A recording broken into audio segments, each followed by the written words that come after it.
Et bonjour à toutes et à tous et bienvenue dans cette nouvelle vidéo du Salon des Arcanes pour découvrir le Moon Power Tarot.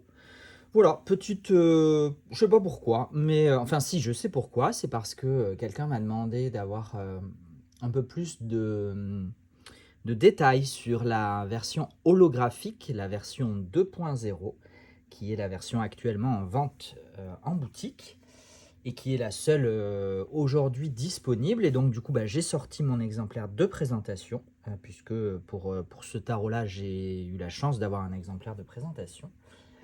Et je me suis dit, quitte à l'avoir sorti, autant en faire une petite vidéo, même si les cartes du coup ne seront pas classées, puisque j'ai cet exemplaire depuis quelques temps, puisque je l'avais au Tarot Festival, il me semble, en septembre 2022. Et c'est là où j'avais commencé à mettre en vente ce jeu dans sa version 2.0, puisque j'avais la première édition qui est sold out. Voilà. Alors moi, mon exemplaire de présentation, il est venu dans un pochon.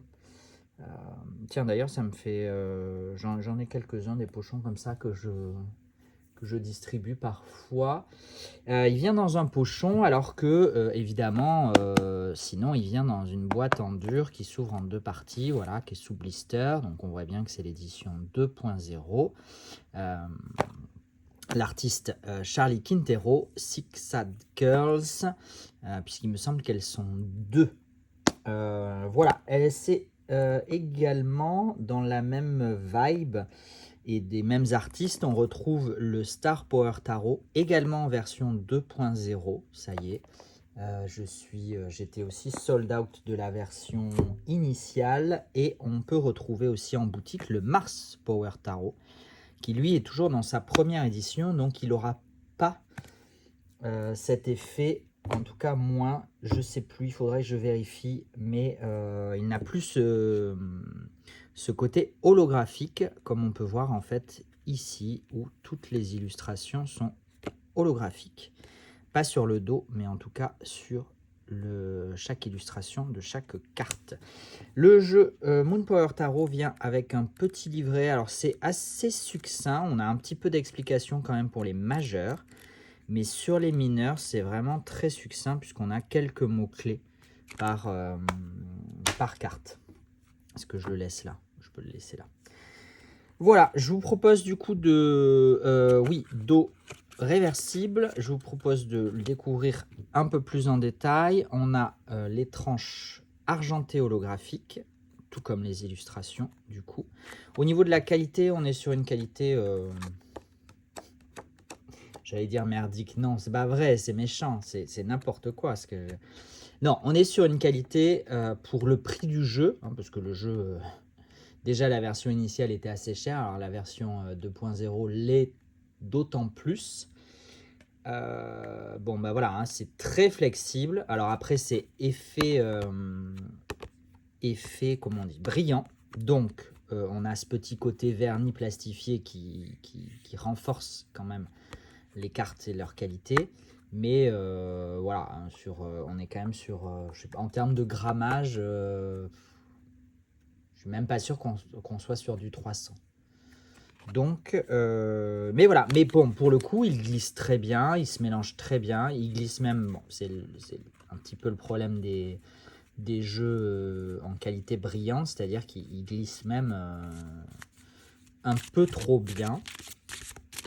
Après, sa souplesse permet d'en faire un mélange comme un jeu de poker, voilà.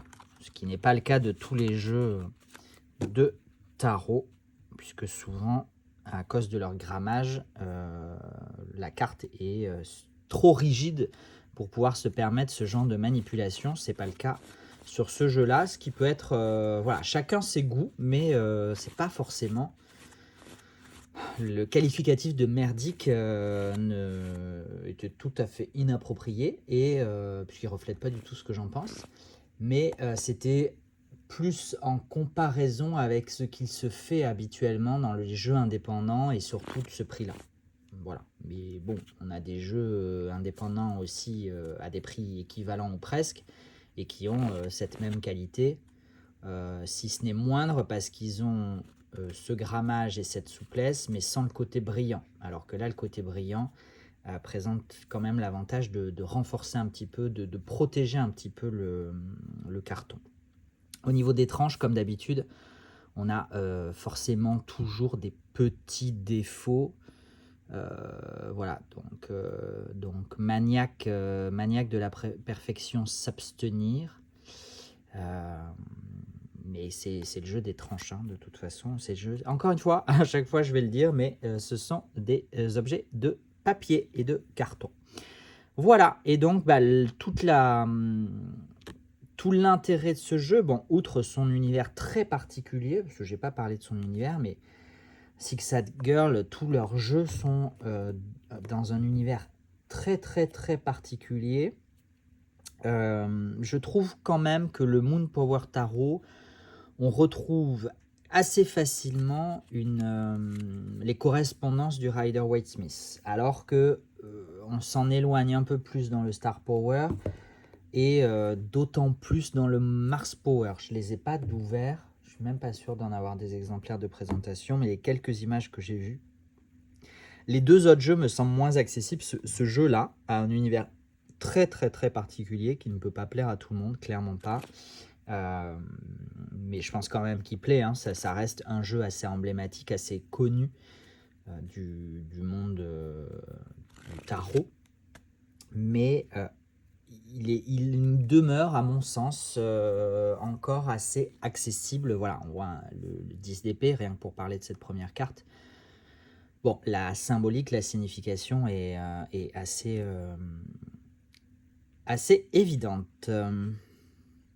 Oui, ils sont dans le désordre et je vais pas les nommer à chaque fois, hein, c'est encore une fois assez évident. Et c'est écrit dessus, comme le port-salut. Mais, donc voilà, comparé à la première version, c'est vraiment ce côté holographique de chaque illustration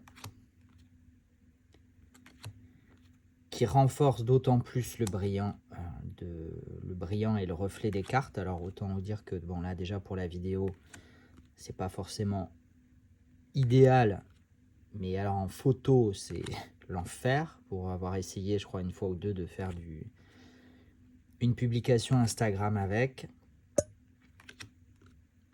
Très très compliqué de le mettre en valeur, et pourtant il est beau, c'est un bel objet, c'est clairement un bel objet.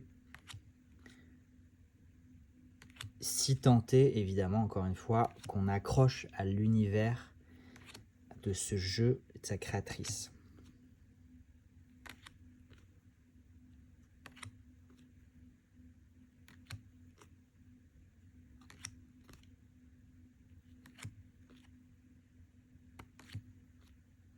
Certaines cartes s'éloignent un petit peu plus que d'autres, hein. Là, le 2 d'épée était une copie conforme alors que d'autres, voilà, sur un set de coupe, on s'éloigne beaucoup plus, si ce n'est complètement, de la représentation traditionnelle.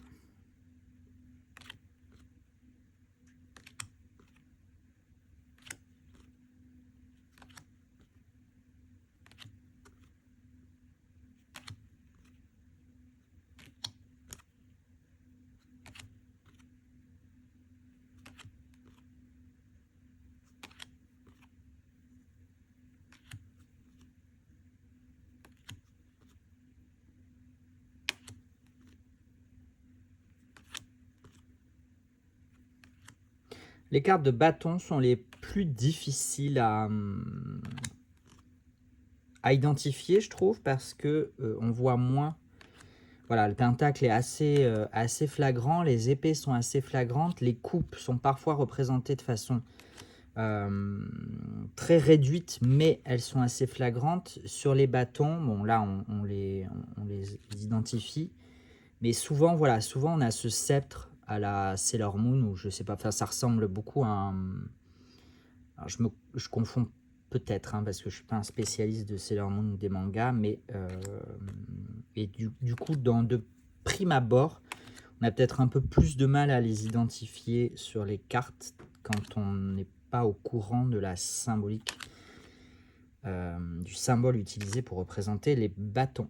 Mais ce symbole varie, alors que les épées, ça reste des épées, les coupes, ça reste des coupes, les pentacles, ça reste des pentacles. Mais dans les bâtons, on a parfois ce sceptre, parfois des branches, parfois des baguettes. Voilà. Voilà pour ce new n'importe quoi, pour ce Moon Power Tarot. Je confonds parce que j'ai aussi un New Moon Tarot en boutique, mais pas du tout la même vibe. J'espère que, bon, vous deviez probablement le connaître déjà, mais voilà, j'espère que ça vous aura intéressé et plu tout de même. Je ne sais pas si cet univers vous parle ou pas. N'hésitez pas à me laisser un petit commentaire, un petit like ou à partager si vous connaissez des gens que ça pourrait intéresser. Je vous donne rendez-vous très prochainement pour de nouvelles vidéos. En attendant, prenez soin de vous. Ciao, ciao!